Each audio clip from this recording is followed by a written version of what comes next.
Жақсы балалар, ондай болса сабағымызды бастайық. Біз бүгін жаңа бөлімді бастайын деп отырмыз. 8-ші бөлім дұрыс тамақтану. Ендігі өзгеріске ұшыраған тағамдар бөлімі. Сабағымыздың тақырыбы ас адамның арқауы тақырыбы. Кешіріңіздер. Бүгінгі сабақта сіздер мәтін бойынша проблемалық сұрақ құрастыруды үйренесіздер. Одағай түрін ажырата білуді, қолдануды үйренетін боласыздар. Олай болса, қайталау бөлімнің анасы деп үнемі айтып отырамыз, балалар. Өткен сабақты қайталамасақ, мүлде есімізде қалмайды екен. Ендеше, қазір өткен сабақты қайталап өтейік. Сәйкестендіру тапсырмасын орындайық. Экран бәріңізге көрініп тұр ғой, Апай, камера қосайық па? Камера қосыңыздар, Барлықтарыңыз қосып қойсаңыздар, балалар.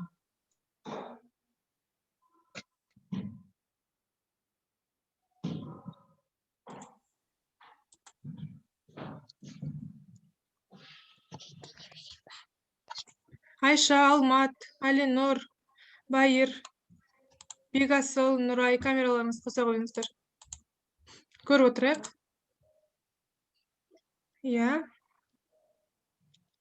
Жақсы, ондай болса тапсырманы орындайық.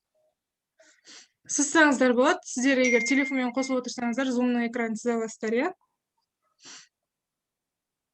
Жақсы, Алия дұрыс жауап берді. Тұйық етістік деген не екен сонымен? Апай, менікі не? Жақсы, онда ауызша айта беруге болады, Айша. Жақсы, тағы да сәйкестендірейік, балалар. Бәріміз қосылайық. Алмат, Алинор, Байыр, Бегасыл, Нұрай. Кәне. Бегасыл, кішкене қателесіп кетті, ойланайық тағы да. Бұл көсемшеге барады. Бұл көсемше. Көсемше, дұрыс айтасыздар. Есімше деген атын, итін жұрнақтары бар. Өте жақсы, Алмат дұрыс айтады, Атын. Есімшенің атын, итін жұрнақтары бар. Жақсы, келесі. Іс-әрекеттің жай-күйін орындалу мүмкіндігін білдіретін не ол? Райлары, жақсы. Етістіктің райлары, етістіктің бұл істеп қойыпты. Апай. Жақсы, және соңғысы сөйлеп тұрған сәтке байланысты іс-әрекеттің өту кезеңі. Етістіктің шарттарын. Жақсы, енді Алия, сіздің ғана қаламыңыз ғой, мұнда бәрін алып тастаңыз, экранға кедергі келтірмесін. Жақсы, енді тексерейік, дұрыс па екен? Дұрыс. Барлығы дұрыс болды, жақсы, жарайсыздар балалар. Сәйкестендіремін деп шатасып кетіп. Жарайды, Бегасыл енді шатаспай, Бегасылға қайтадан сұрақ қойып жіберейік, жаңа есімшеден шатасып жатты, Есімше қандай қызметтер атқарады? Егер бірде етістік, бірде үстеу қызметін көсемше атқарса, есімше қандай қызметтер атқарады екен, Бегасыл? Екі түрлі мәнде, екі түрлі қызметте жұмсалады. Қандай? Қандай қызметтер екен? Ол жүктеліпті есімдіктің қызметінде атқарады. Есім қызметін, жақсы, енді бірі? Есімшелерде түрленеді. Есімдерше түрленеді, жақсы. Алия, көмектесейік. Ол бірде жүктеліп етістіктің қызметін атқарса, одан кейін бірде есім қызметін атқарады. Түрленсе есім қызметін атқарады, ал жүктелсе етістік қызметін атқарады екен. Жақсы. Ондай болса балалар, жаңа сабағымызды, тақырыбымызды, негізгі бөлімімізді бастау үшін ой түрткі сұрақтарына жауап беріп өтейік. Дұрыс тамақтану дегенді қалай түсінесің дейді. Яғни дұрыс тамақтану деген күнделікті өмірде, яғни күнделікті күндерде біз дұрыс тамақтануымыз керек, себебі біз дұрыс тамақтанбасақ, ішкі ағзамыз біздің кері әсер етуі мүмкін. Яғни егер қазіргі таңда барлық адамдар көптеген зиянды тамақтар жеп жатыр. Яғни оны барлығымыз білеміз. Және де телевизордан да басқа жерлерден де көптеген айтып жатыр. Яғни дұрыс тамақтану өте қажет деп. Егер адам деген дұрыс тамақтанбаса, онда ішкі ағзалары оған кері әсер етіп, мүмкін басқа да жағдайлар болуы мүмкін. Егер ол жақсы тамақтанатын болса, дұрыс тамақтанатын болса, онда ол кәдімгідей мүмкін оның жақсы одан сайын ұлғаятын шығар, жақсы тамақтанғаннан кейін. Айша, өте дұрыс айтасың, иә? Тағы да мына жерде бізге Алинұр айтып кетсінші, дұрыс тамақтану дегенді қалай түсінеді екен Алинұр?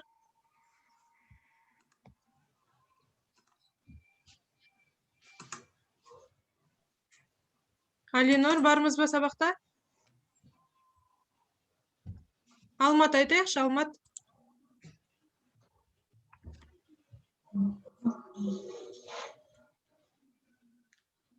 Байыр не айтады екен? Дұрыс тамақтану дегенді қалай түсінеді екен?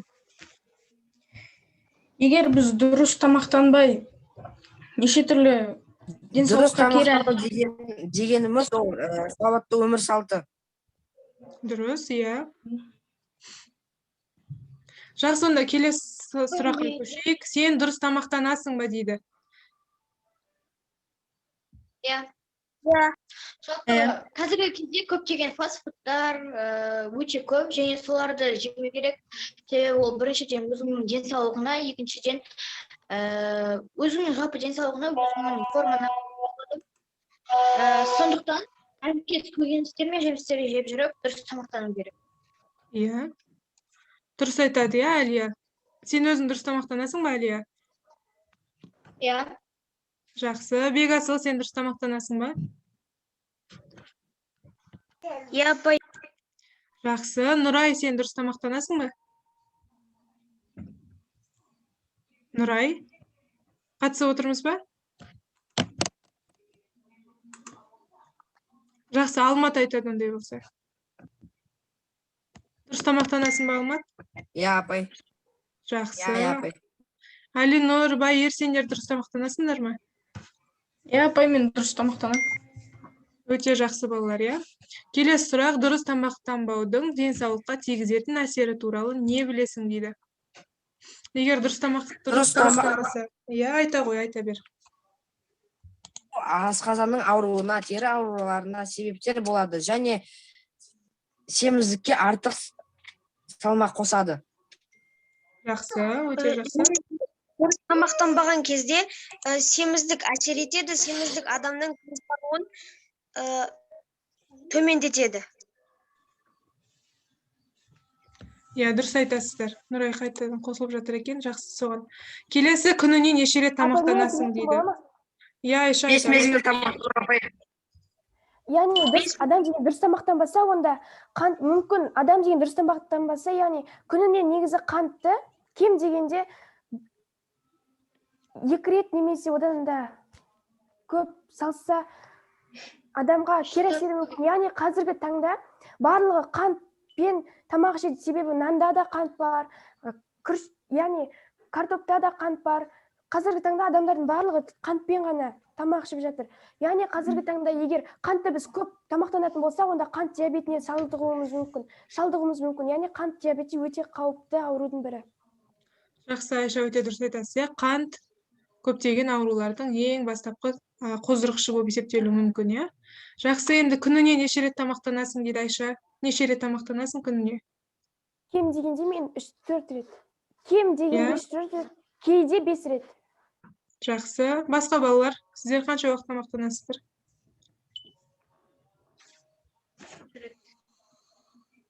Тамақтану, апай. Жақсы.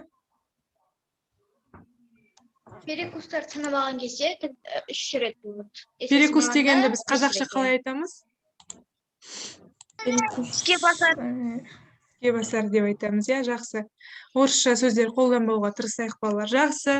Ондай болса, ой түрткі сұрақтарына жауап беріп болдық. Бүгінгі сабағымыздың маңызын, мазмұнын түсіндіңіздер, иә? Ой түрткі арқылы. Яғни бүгінгі сабақта біз тамақтану туралы ас адамның арқауы тақырыбында сөз қозғайтын боламыз.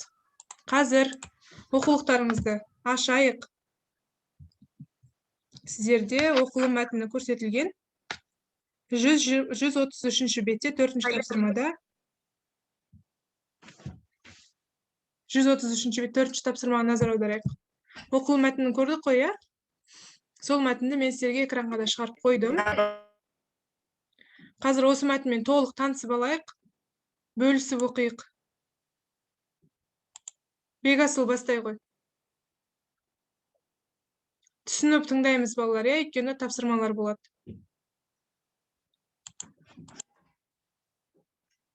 Бекасыл?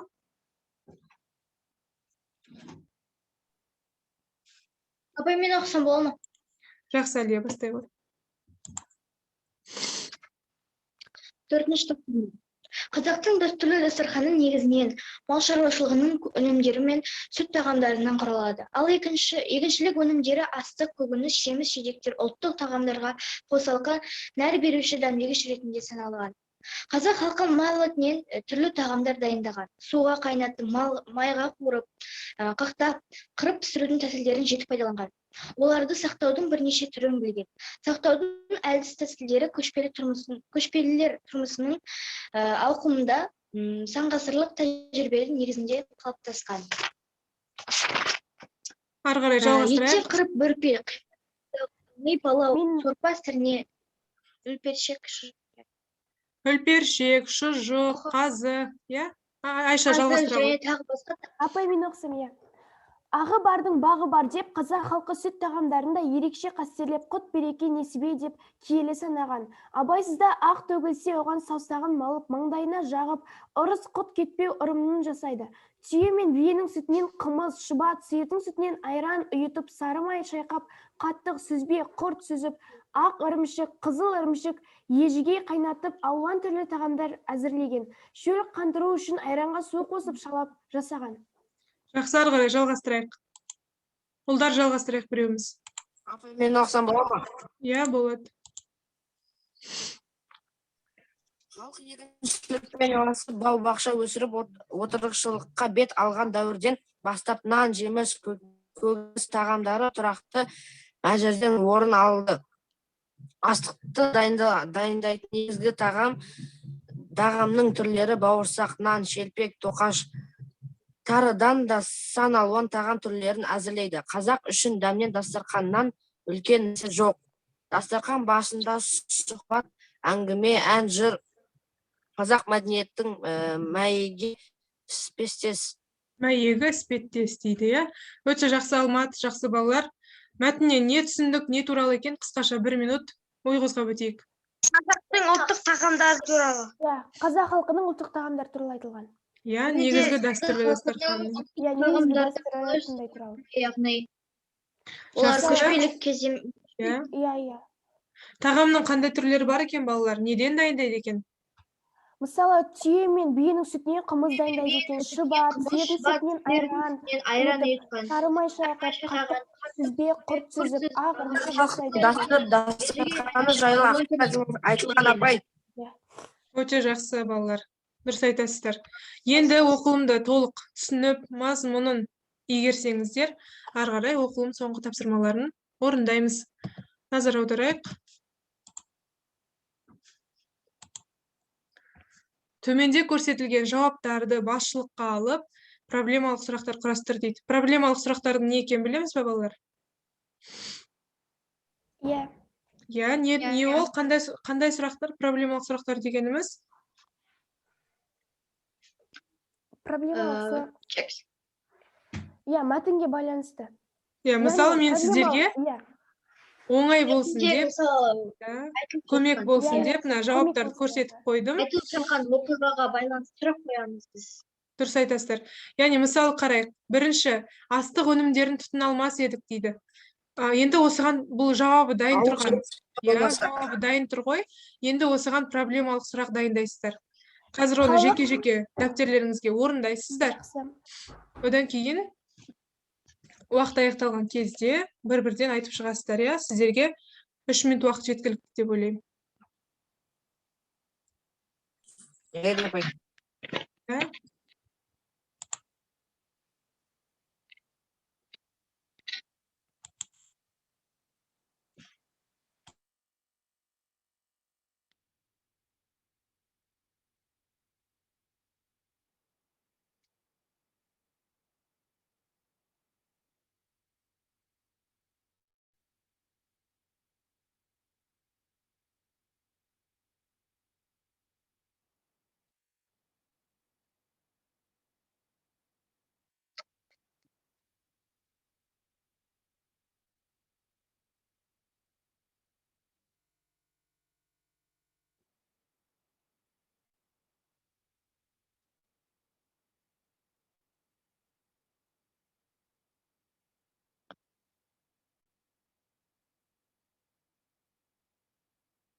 Балалар, жауаптарыңыз дайын болса айта берулеріңізге болады, Әлі 1 минут уақытымыз бар. Аяқтаған кезде белгі беріңіздер.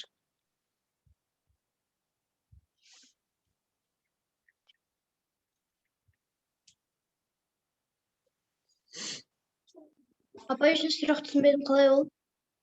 Қазақтың дәстүрлі дастарханы тек бау-бақша өнімдерінен тұрады дейді. Проблема қояйық.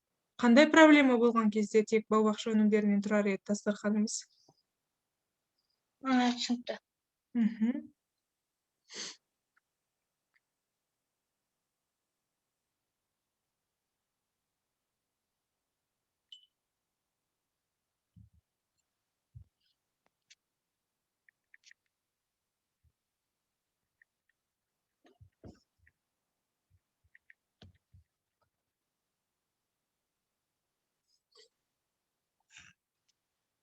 Жігіттер қауымы орындап отырмыз ба тапсырманы? Иә, апай. Орындап Жақсы. Уақыт аяқталды, балалар. Жұмысымызды басын бастап оқи берейік, иә? Бірінші жауап бойынша кім сұрағын оқиды? Мен, апай. Жақсы, Айша. Халық егіншілікпен айналыспаса, бау-бақша өсірмесе, онда не істер едік? Жауабы, астық өнімдерін тұтына алмас едік. Өте жақсы. Алмат айтқысы келді ғой дейме тағы да? Мен айтайыншы, апай. Қазақтар мал шаруашылығымен айналыспаса, біз Алматтың дауысы өкінішке орай маған қатып естілді. Қайталайсың ба, Алмат?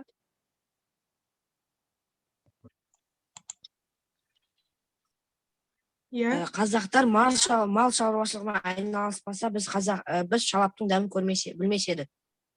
Екінші сұраққа жауап берді. Өте жақсы. Келесі. Апай, мен жауап берсем бола ма? Иә, Бекасыл. Апай, мен айтайыншы. Бірінші неге? Егер отырықшы ел болмаса, астық өнімдерін тұтына алмас едік. Жақсы, Бекасыл, өте жақсы. Иә, Әлия. Жақсы, келесі 4-ші сұрақ айтылмады, иә, әлі. 3-ші сұраққа қарай, қазақтың дәстүрлі дастарханы тек бау-бақша өнімдерінен тұрады дейді. Қандай проблема айтамыз?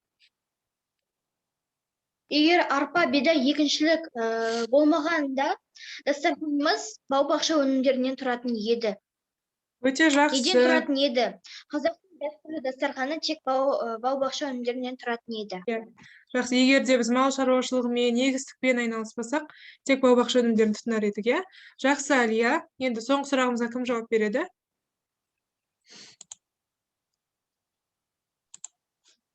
Күнделікті тұтынатын сұйық тауық сорпасы, қызанақ шырыны, шай, кофе дейді. Қандай жағдайда осыларды ғана тұтынар едік, балалар? Мал шаруашылығын игермесе. Өте жақсы, Алмат дұрыс айтады. Мал шаруашылығын. Иә, айта қойыңыздар. Жалпы, ол кезде қазақтар, көшпелі халықтар осының бәрін игермесе, олар егіншілікпен де айналыспаса, мал шаруашылығымен де айналыспаса, оның бәрін біз дәмін көрмейтін едік, білмейтін едік. Дұрыс айтасыздар, балалар. Өте жақсы жауап болды. Менде өз нұсқаларымда сіздерге көрсетіп қойдым, иә? Сіздердің жұмыстарыңыз да осы жауаптарға ұқсайды екен. Өте жақсы жауап бердіңіздер, балалар. Келесі тапсырмаға көшейік. Суреттер бойынша талдайық дейді. Суреттерге қарап не байқаймыз? Оларды қалай жіктеп топтай аламыз, балалар? Осы суреттерді өзара жіктеңіздер. Бау-бақша аты ұлттық тағамдар. Яғни бұл жерде біз қазақ халқының ұлттық тағамдарын көріп отырмыз. Жеміс-жидек. Жеміс-жидек, көген, жеміс-жидекті көріп отырмыз. Иә, дұрыс айтасыздар. Тағы не көріп тұрмыз? Жеміс-жидек және де қазақтың ұлттық тағамдары. Бауырсақ. Оларды қалай топтай аламыз, балалар? Яғни оларды жеміс-жидек және қазақтың ұлттық тағамдары. Яғни біз оларды ақуыздар, сосын тағы басқа да заттар ретінде топтарға бөлуге болады. Иә. Тағы да тереңірек ойланып көрейік, балалар. Байыр өз пікіріңізді айтып отырыңыз. Алмат, Алинор, Бекасыл.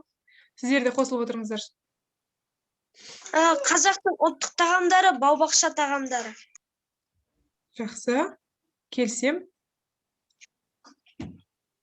Қарайық, иә?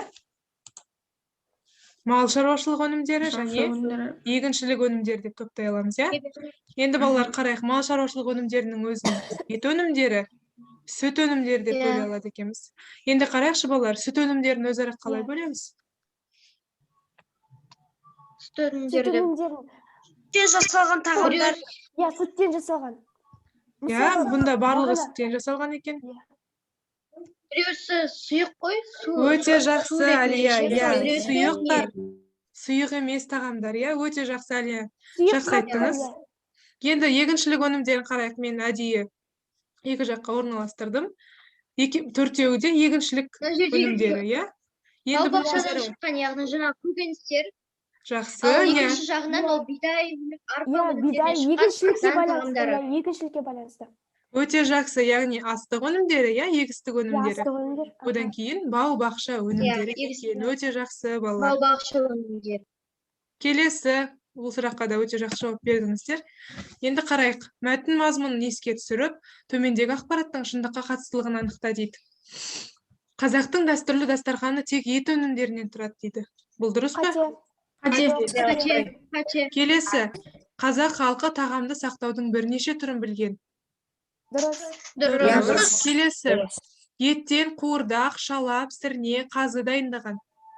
Қате, апай. Еттен дайындалмаған. Еттен Дұрыс шалап айтасыздар, жасамайды. иә? Шалап неде Еттен жасалады шалап екен? жасамайды. Айранға су қосады, сосын тұз қосады. Айранға су құяды, одан кейін ол араластырады, содан кейін шалап болады. Өте жақсы балалар. Келесі, қызыл ірімшік, ежіге тағамдары буға пісіру әдісімен дайындалады дейді. Дұрыс. Ойланайық, қызыл ірімшікті. Жоқ, Қате, апай, иә? оларды күнге қойып қояды ғой, жасап. Иә, оны қай уақытта күнге қоямыз? Қайнатып болғаннан кейін, Түсірмейді мен оны. яғни Иә, қайнатады. бәсе қайнатады ғой. Дұрыс. Жақсы, келесі. Қазақ халқы Иә, онда қате астықты болады. ерекше қадірлеген дейді. Дұрыс. Дұрыс айтады, иә? Неге? Жаңа Айша оқыған Себебі бөлімде. ақ.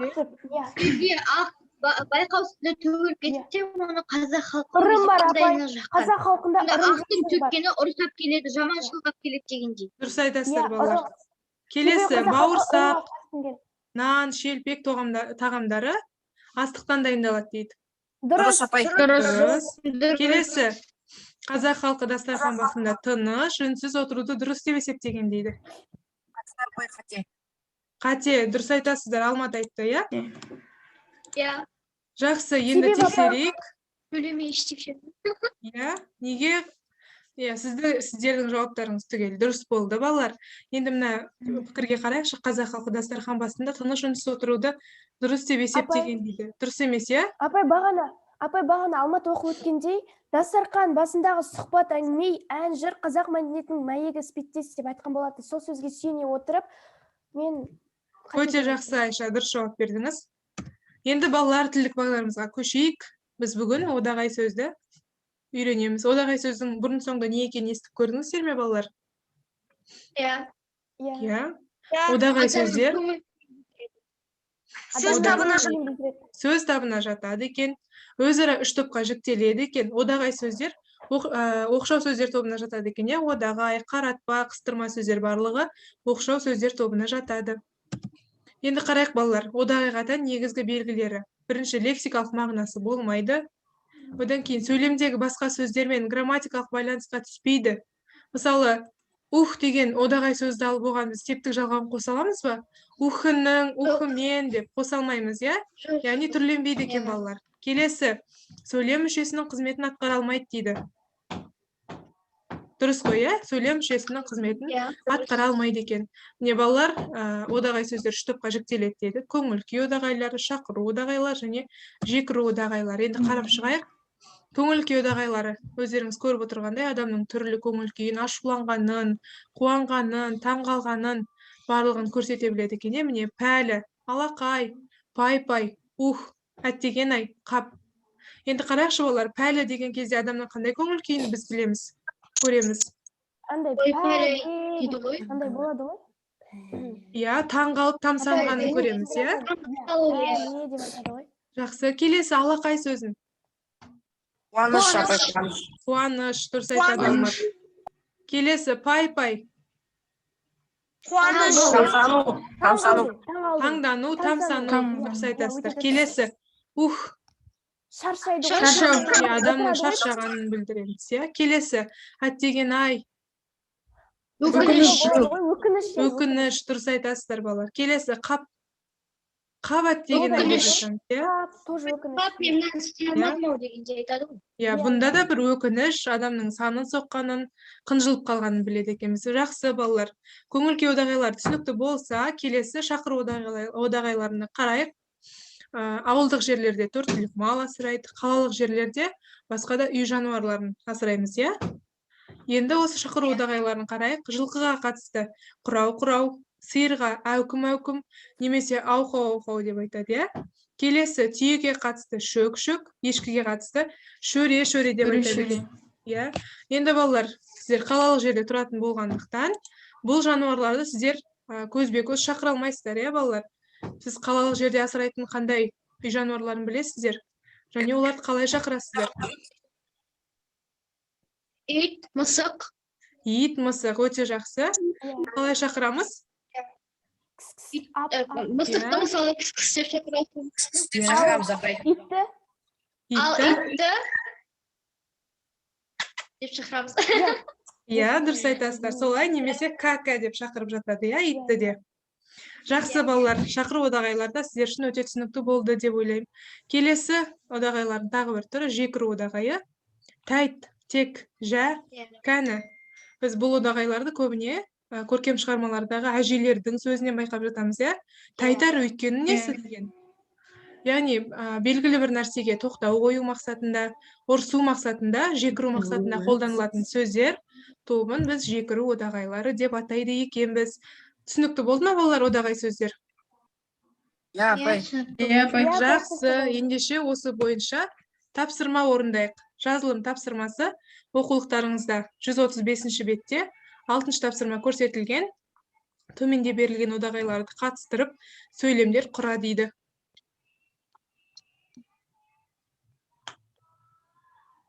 Апай, тәйір деген қандай сөз? Тәйірі. Мүкірі одағай шығар. Тәйірі. Ол тәйірі бүгін келмейді ау. Оның тәйірі бір игі іс жасаса жақсы болар еді деп. Бұнды да көркем әдебиеттерден оқып жатамыз, иә? Қазір жасаймыз ғой, иә? Иә, Алмат, қазір орындаймыз. Иә. Жазылым тапсырмасы дәптерлеріңізге кәдімгідей сөйлемді құрап, сауатты, грамматикалық қателерсіз орындаңыздар. Жұмыстарыңызды аяқтағаннан кейін белгі беріп, бірден сөйлемдеріңізді оқуға кірісесіздер.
Ұлдар орындап отырмыз ба? Алмат, Майер, Бегасыл, Алинор.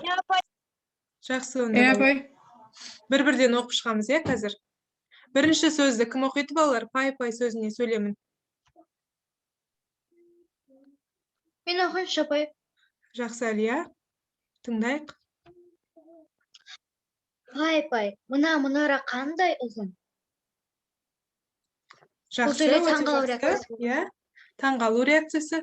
Енді мұнараны біз биік деп айтамыз ба, ұзын деп айтамыз ба? Биік. Биік деп айтамыз, иә. Ұзын деп, ұзындығына байланысты. Жақсы, өте жақсы. Келесі тәйірі сөзіне сөйлемін кім оқиды? Біріншісін оқысам болады.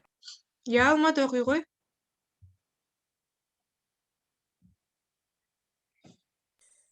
Апай, мына көршінің қызының сұлуына. Өте жақсы. Жақсы сөйлем. Келесі тағы да оқушылар бар ма әлде? Тайыр сөзіне көшейік пе? Апай, мен екінші. Апай, мен оқысам бола ма? Иә, оқиық. Пай сөз не айтасыңдар? Пай, Бірінші. пай, пай, қандай зәулім ғимарат. Жақсы. Апай, екіншісін оқысам бола ма? Иә, болады. дауыстың көркемін Жарайсыз, Тайыр Бекасыл. ертеңгісін жылысқан екен. Апай. Жақсы. Апай, мен де оқысам бола ма екінші сөйлемге? Иә. Сен олай үлкен кісіге дауыс көтерме, Тайыры. Жақсы. Апай, Келесі үшінші қап сөзіне бола сөзіне. ма? Иә, Апай. иә, Алмат. Апай, оқи берсем бола ма? Алматтың дауысы менде қатып қалды. Мен Алматтың сөйлемін тыңдай алмадым. Алмат, иә, айта қойыңыздар. Оның тәйірі бүгін келмейді ау. Апай, Жақсы. Иә. Мен сұраққа Енді жауап бере алмадым. Тәйірі ол бүгін келу керек еді. Жақсы. Қап сөзін мен Алматтан естідім. Келесі алақай сөзіне жауап берейік балалар, тездетіп, иә, уақытымыз аз. Алақай апам келді. Жақсы. Келесі тух сөзі. Қандай көңіл күй бар бұнда? Шаршаңқы. Шаршап кеттің ау. Жақсы. Шаршап. Онлайн сабақта Тыңдамай қойды ау деп. Біз ұрысып айтып жатамыз, иә? Иә, Реніш қиналып білдіріп кеткен жатамыз. кезде шаршап. Апай, мен айтсам бола ма? Иә, Алмат, Мен онлайн сабақта шаршап кеттім. дұрыс айтасыз, Алмат. Тух, біз де шаршап кеттік онлайн сабақтан. Келесі ақ сөзі. Белімнің ауырғаны. Жақсы, Алия. Бұнда да шаршаңқы, қиналу, көңіл күйі бар екен. Жарайсыздар, балалар. Үйге тапсырманы бірден. Айта ғой. Әлі ақша сайын беремін. Жақсы, Алмат. Бүгін Алмат өте белсенді. Қуанып отырмын. Келесі балалар үйге тапсырмаларға жазып алайық. 135-ші бетте 10-шы тапсырма. Үйде орындап келесіздер, келесі сабақта түгел тексеретін боламын. Енді сабағымызды бағалайық, балалар. Бағдаршам бағалау парағына қарайық. Сіздер өткен сабақты қайталаудан бөлек 4 түрлі тапсырма орындадыңыздар. Осы бойынша өздеріңізді бағалаңыздар. Мен жақсы орындадым. Мен жартылай орындадым. Тағы жұмыс істеуім керек. Мен жақсы орындадым. Иә. Алия Апай, жақсы кешірім қатысты, иә? Мен Мен жақсы жақсы орындадым. орындадым. Жақсы орындадыңыздар, апай, кешірім балалар. сұраймын. Иә, Айша, өзіңізді бағалап өтіңіз.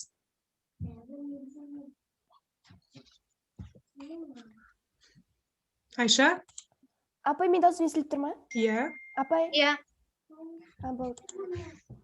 Келесі. Тағы да Айша Алмат бағалайын деп өзін жатыр. бағалады, иә? Мен жақсы Бекасыл, орындадым. өзіңізді қалай